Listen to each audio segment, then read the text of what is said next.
Hello friends, आपका अपने YouTube channel Gita ज्ञान में स्वागत है।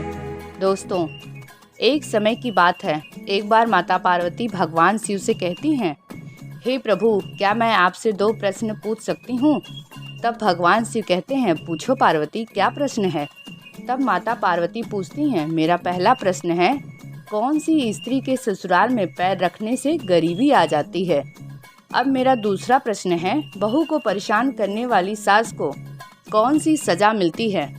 भगवान शिव कहते हैं, हे पार्वती, तुम्हारे दोनों प्रश्न बहुत ही महत्वपूर्ण हैं, क्योंकि जब कोई लड़की शादी के बाद बहू बनकर अपने ससुराल जाती है तो वो अपने माँ बाप जिन्होंने जन्म दिया है, पाल पोस कर बड़ा किया है, उन सब को हमेशा के लिए छोड़कर जाती है। तो उस बहू के लिए उसके सास ससुर ही माता पिता होते हैं। इसलिए हर सास ससुर को अपनी बहू को अपनी बेटी जैसा प्यार देना चाहिए। भगवान शिव कहते हैं, पार्वती, अब मैं तुम्हारे दोनों प्रश्नों के उत्तर एक छोटी सी कहानी के माध्यम से दूंगा। दोस्तों, आगे की वीडियो सुनने से पहले आपसे निवेदन है, वीडियो को लाइक करें, सब्सक्राइब करें और कमेंट करें, और पूरा वीडियो सुनने के लिए अंत तक बने रहें। भगवान शिव माता पार्वती से कहते हैं, हे पार्वती, सुनो। एक गांव था। उस गांव में एक बुढ़िया रहती थी। उसका एक बेटा था और बहू थी। बहू बड़ी ही सीधी साधी थी और बेटा भी माँ की हर बात मानने वाला था। बेटा को गांव में कोई काम काज नहीं मिलता था और जमीन भी इतनी ज्यादा नहीं थी कि उस पर काम करके वो धन कमा सके। इसलिए उसे धन कमाने के लिए दूसरे गांव जाना पड़ता था। वहां पर उसे काम तो मिल जाता था, पर उसे घर आने का समय नहीं मिलता था। साल में उसे कुछ दिनों के लिए ही छुट्टी मिलती थी। जब वो घर से काम के लिए जाता था तो अपनी माँ से कहता था, माँ, मेरी पत्नी का ध्यान रखना, क्योंकि मैं रोजाना यहाँ पर नहीं आ सकता हूँ। तब बुढ़िया कहती थी, हाँ बेटा, तुम जाओ, अपनी पत्नी की चिंता मत करो, मैं उसका अच्छे से ख्याल रखूंगी। इस प्रकार बुढ़िया अपने बेटे को झूठा दिलासा देकर काम पर भेज देती थी। फिर बेटे के जाने के बाद वो बहू को बहुत ही ज्यादा परेशान करती थी। बहू अपने सास के ताने सुनकर भी चुप रहती थी, पर कभी भी पलटकर जवाब नहीं देती थी। धीरे धीरे समय गुजरता गया। फिर एक दिन बुढ़िया का बेटा छुट्टी पर घर आया और 2 दिन तक घर पर ही रहा, पर उसकी पत्नी ने अपनी सास की कोई भी शिकायत नहीं की। जब बुढ़िया का बेटा दोबारा काम पर जाने लगा तो वो फिर से अपनी माँ से कहा, माँ, मेरी पत्नी का ख्याल रखना, वो बहुत अच्छी है और आपसे भी बहुत प्यार करती है। बेटे की बात सुनकर बुढ़िया कहती है, ठीक है बेटा, तू चिंता मत कर, वो तेरी पत्नी ही नहीं, मेरी बेटी भी है। अब बेटे के जाने के बाद बुढ़िया का ही राज था। स्वयं आराम करती थी और बहू से घर का सारा काम करवाती थी। घर के साथ साथ खेत में भी काम करवाती और जंगल से लकड़ियाँ लाने को भी भेजती है। ठीक तरह से भोजन भी नहीं देती थी। फिर भी बहू चुपचाप कष्ट सहती रहती थी।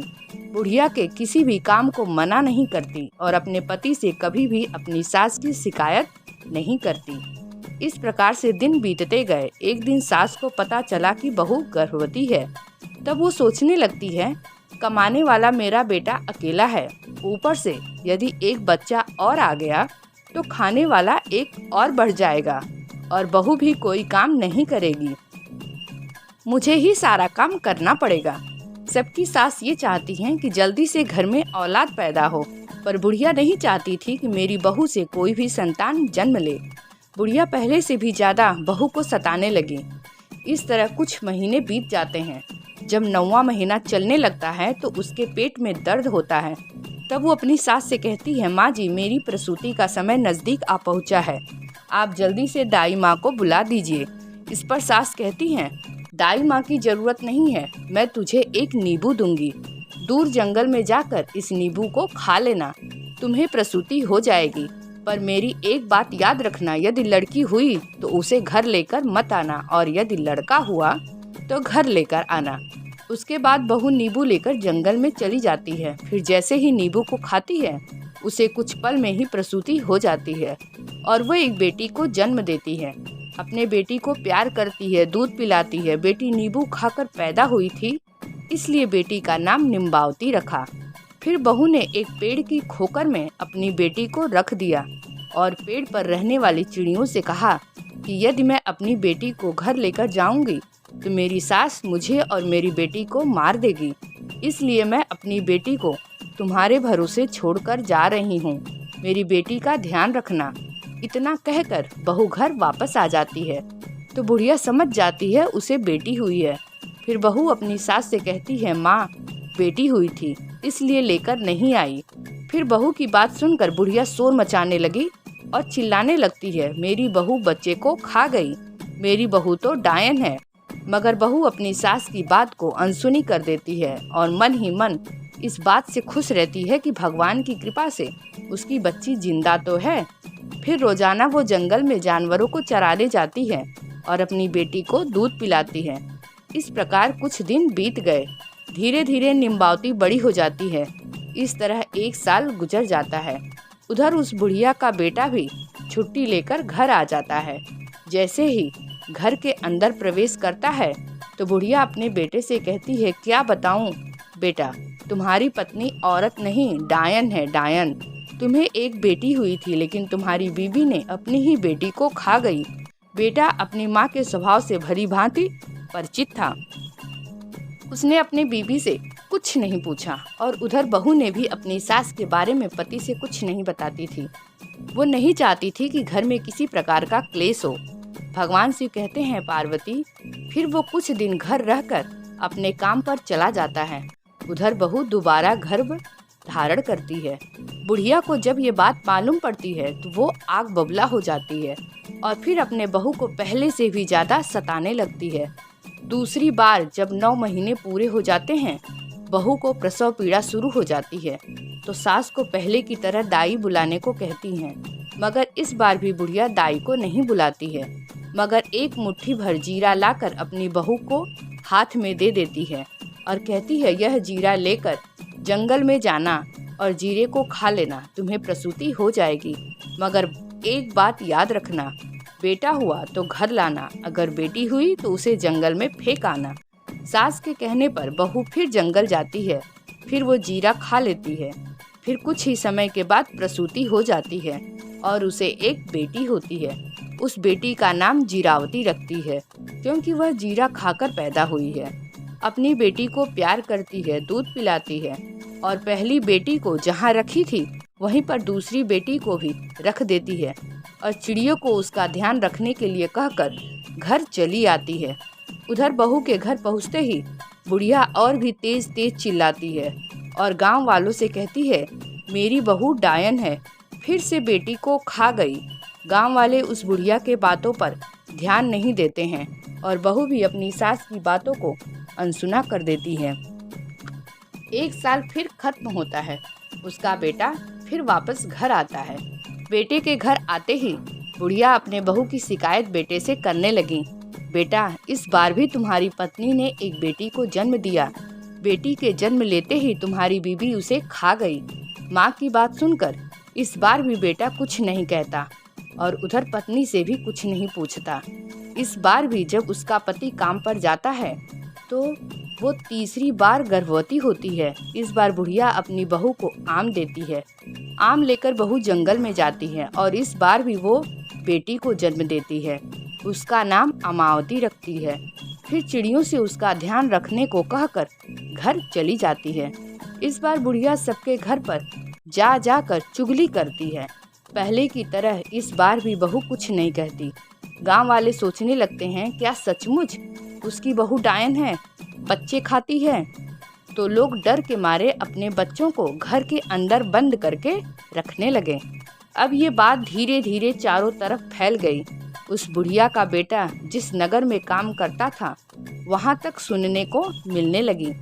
फिर बुढ़िया का बेटा छुट्टी लेकर घर वापस आता है और इधर उस गांव के राजा तक ये बात फैल गई। तो राजा सिपाही भेजकर बुढ़िया को दरबार में बुलाता है। तब बुढ़िया राजा से कहती है, क्या बताऊं महाराज, मेरी बहू डायन है, उसने मेरी 3 पोतियों को जिंदा खा गई। उस बुढ़िया की बात सुनकर राजा सिपाहियों को आदेश देता है कि चौराहे पर एक सूली लगाओ। इस बुढ़िया की बहू जहाँ कहीं भी हो उसे शीघ्र लाओ और सूली पर चढ़ाओ। राजा के सिपाही तुरंत सूली बनाते हैं और दरबार में बुढ़िया की बहू को लेकर आते हैं। फिर राजा बुढ़िया की बहू से पूछता है, क्या तुम्हारी सास सच बोल रही है? क्या तुम अपने तीनों बेटियों को खा गई? राजा की बात सुनकर बहू चुपचाप नीचे सिर झुकाए खड़ी रहती है। फिर उसे चुपचाप देखकर राजा को विश्वास हो जाता है। फिर राजा अपने सिपाहियों से बुढ़िया की बहू को सूली पर चढ़ाने का आदेश देता है। राजा और बाकी सब इकट्ठा हो जाते हैं। इधर सूली पर चढ़ाने की तैयारी चलती है, उधर उसका पति भी घर पहुंचता है। घर पर ताला लगा देखकर वो परेशान हो जाता है। फिर पड़ोसियों से पूछताछ करता है तो पता चलता है माँ और पत्नी को राजा दरबार में बुलाया है। फिर वो राजा के दरबार में जाता है। वहाँ जाकर उसे पता चलता है कि उसकी पत्नी को सूली पर चढ़ाने की तैयारी चल रही है। फिर बुढ़िया का बेटा राजा के सामने हाथ जोड़कर प्रार्थना करता है, महाराज दया करें, कुछ देर के लिए मेरी पत्नी को सूली पर चढ़ाना रोक दीजिए। मुझे एक बार अपनी माँ और पत्नी से सच पूछने दीजिए। यदि मेरी पत्नी अपराधी निकली तो मैं स्वयं कहूँगा सूली पर चढ़ाने के लिए। राजा को उस पर दया आ जाती है। वो अपने सिपाहियों से कुछ देर के लिए सूली पर चढ़ाने का आदेश रोक देता है। बुढ़िया का बेटा अपनी माँ से पूछता है, भगवान के लिए माँ सच बताओ। बुढ़िया अपने बेटे से भी झूठ बोलती है और कहती है, बहू डायन है, वो अपनी तीनों बेटियों को खा गई। पर बेटी को माँ पर विश्वास नहीं होता है, क्योंकि वह जानता था कि उसकी पत्नी बहुत ही अच्छी है, कभी झूठ नहीं बोलती, माँ की बहुत सेवा करती है, बच्चों को देखने के लिए दिन रात तरसती है। फिर ऐसी माँ अपने बच्चे को कैसे खा सकती है? वो अपनी पत्नी को कसम देकर पूछता है कि तुम मुझे सच बताओ, झूठ मत बोलना। तब उसकी पत्नी शुरू से लेकर अंत तक की सारी बातें अपने पति को बताती है, लेकिन कोई भी उसकी बातों को सच मानने के लिए तैयार नहीं होता है।